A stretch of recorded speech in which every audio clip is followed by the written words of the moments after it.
Conciencia.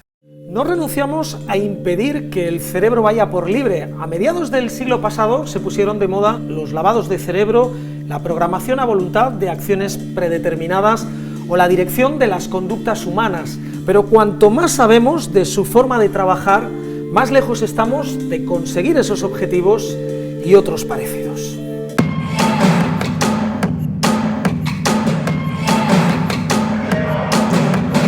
Conciencia.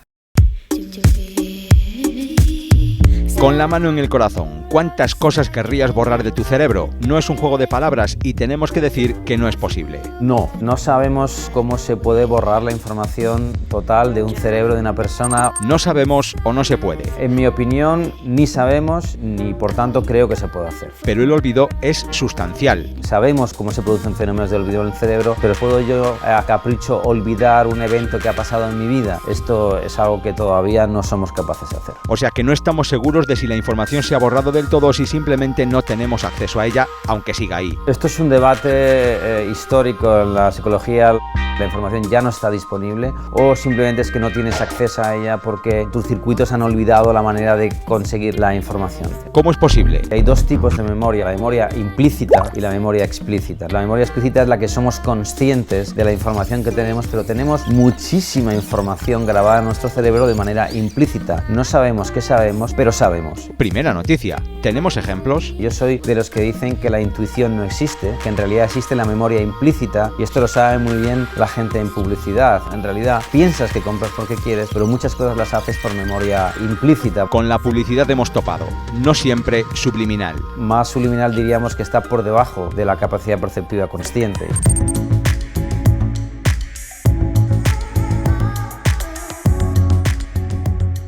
¿Y programar el cerebro? ¿Podemos lograr que una persona cometa un acto contra su voluntad? ¿Un delito, por ejemplo? No tenemos, afortunadamente, la profundidad del conocimiento del funcionamiento del cerebro para llegar a ese punto. Estamos muy lejos, incluso de entender cómo funciona el funcionamiento normal, como para saber cómo manipularlo. No podemos programar conductas complejas ni nada por el estilo.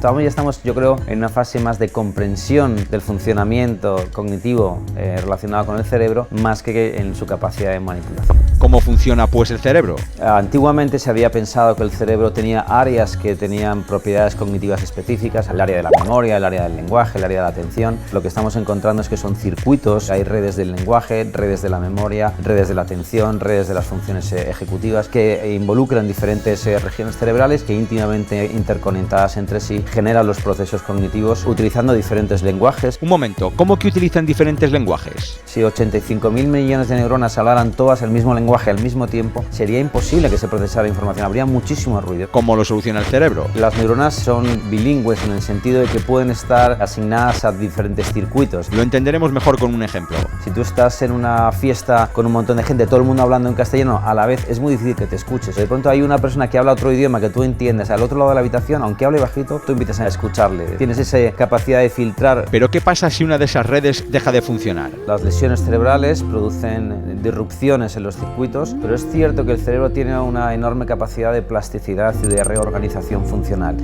Si lo que se pierde es una parte de un circuito, ese circuito, esa red se puede reorganizar. ¿Son iguales todas esas redes? No. Hay áreas cerebrales que son nodos fundamentales, les llamamos hubs, es como una estación de autobuses. Por ahí pasan muchos circuitos y por tanto una lesión ahí podría alterar una red funcional. Pero una vez que se ha perdido ese área a través de la estimulación, se puede conseguir que se reorganice un circuito funcional. Habrá nodos que sean mucho más difíciles de recuperar, zonas que son críticas para el funcionamiento del cerebro que no se podrán recuperar, pero habrá otras zonas cuya lesión sí se pueda reorganizar fácilmente la red. Por eso a veces se producen fenómenos en los que se pierde una función por un tiempo determinado y luego se puede recuperar.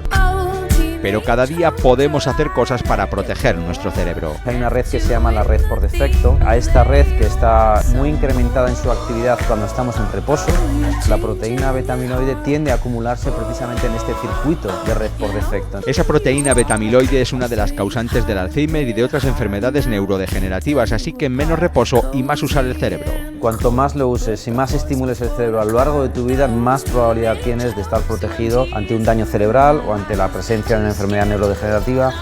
Tener un trabajo cómodo no es bueno. Tienes que tener un trabajo que te exija para que tu cerebro siempre esté expuesto a nuevos retos.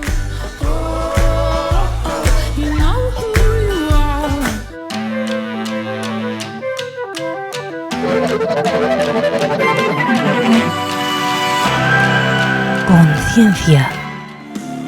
Decía Hipócrates que el cerebro tiene el mayor poder en el hombre, interpreta todos nuestros estímulos, es transmisor de la conciencia y nos permite ser sensatos y tener inteligencia. Casi nada. Hoy, 2400 años después y con unos medios de estudio casi limitados, poco más podemos añadir a esas palabras, aunque como hemos visto en el programa de hoy, nuestros científicos no dejan de intentarlo exprimiendo sus cerebros.